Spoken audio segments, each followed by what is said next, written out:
Good morning, everyone. It's Mr. Orm again.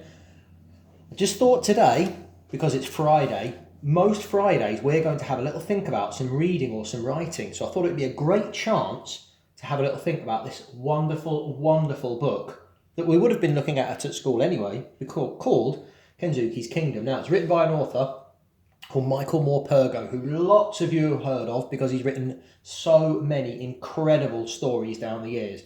So this is the book we're going to be looking at. So if we look at the cover, might give us a slight clue as to what's going on. We've got a boat here at sea, and the sea looks quite rough.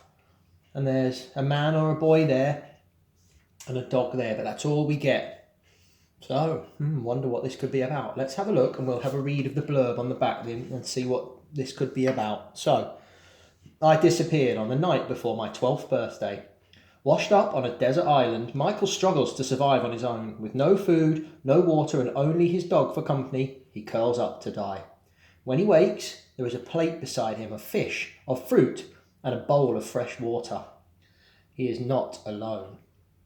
From the author of Warhorse comes this remarkable tale of survival against all odds, set against the dramatic backdrop of the Pacific and recalling memories of the Second World War. Wow.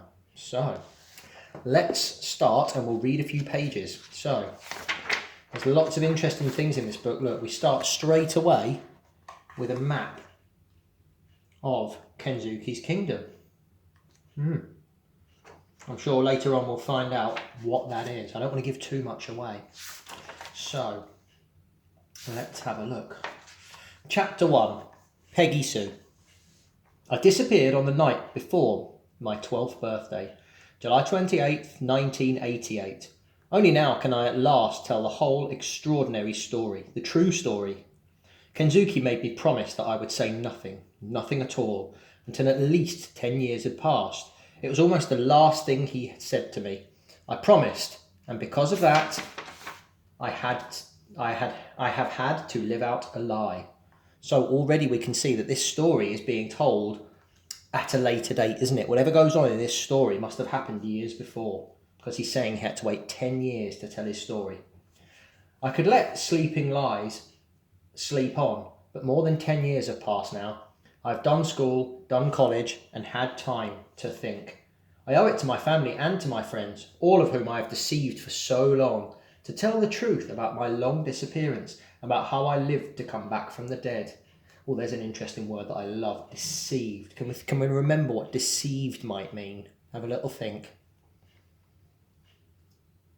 So deceived means to kind of keep a secret or to go behind somebody's back, to trick them.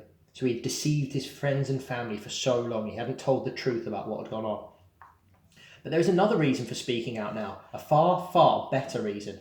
Kenzuki was a great man, a good man, and he was my friend. I want the world to know him as I knew him. Until I was nearly 11, until the letter came, life was just normal. There were the four of us in the house, my mother, my father, me and Stella. Stella Artois, that is, my one ear up, one ear down, black and white sheepdog, who always seemed to know what was about to happen before it did. But even she could not have foreseen how that letter was going to change our lives forever. Thinking back, there was a regularity, a sameness about my early childhood. It was down the road each morning to the monkey school. My father called it that because he said the children gibbered and screeched and hung upside down on the climbing frame in the playground.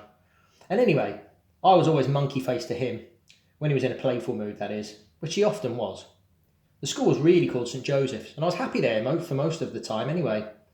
After school, every day, whatever the weather, I'd be off down to the recreation ground for football with Eddie Dodds, my best friend in all the world, and Matt and Bobby and the others. It was muddy down there. Crossed the ball and it would just land and stick. We had our own team, the Mudlarks we called ourselves. We were good too.